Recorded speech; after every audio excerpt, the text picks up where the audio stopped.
ito ay rated SPG. Striktong patnubay at gabay ng magulang ang kailangan. Nagwala nga na naman si Rigor dahil nilabanan siya ni Santino.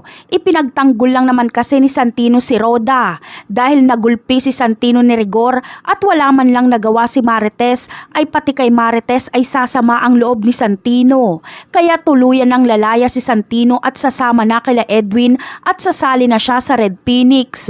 Doon kasi ay mararamdaman ni Santino na may pamilya siya. Labis na pagsisisihan ni Marites kung bakit hindi niya man lang naprotektahan si Santino kay Rigor.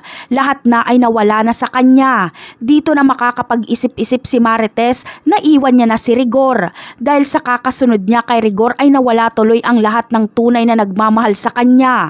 Wala si Tinding, Tanggol at ngayon naman ay si Santino. Samantala, sa pagpapakita ni Tanggol sa kanyang ina ay umaasa siyang matutuwa ito at makakatanggap man lang siya ng yakap ng isang ina. Pero imbis na yakap ay sampal ang kanyang inabot. Hindi maintindihan ni Tanggol kung bakit gano'n na lang ang galit sa kanya ni Marites. Akala kasi ni Marites ay tuluyan nang naging masamang tao si Tanggol dahil kasama na ito ni Ramon. Ngunit magpapang-abot kaya si Rigor at Tanggol?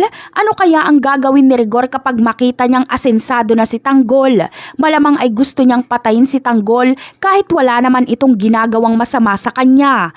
Talaga nga namang si Tanggol ang nagdurusa sa ginagawang pagpapanggap ni David. Napakasama at napakademonyo tuloy ng tingin ni Marites kay Tanggol.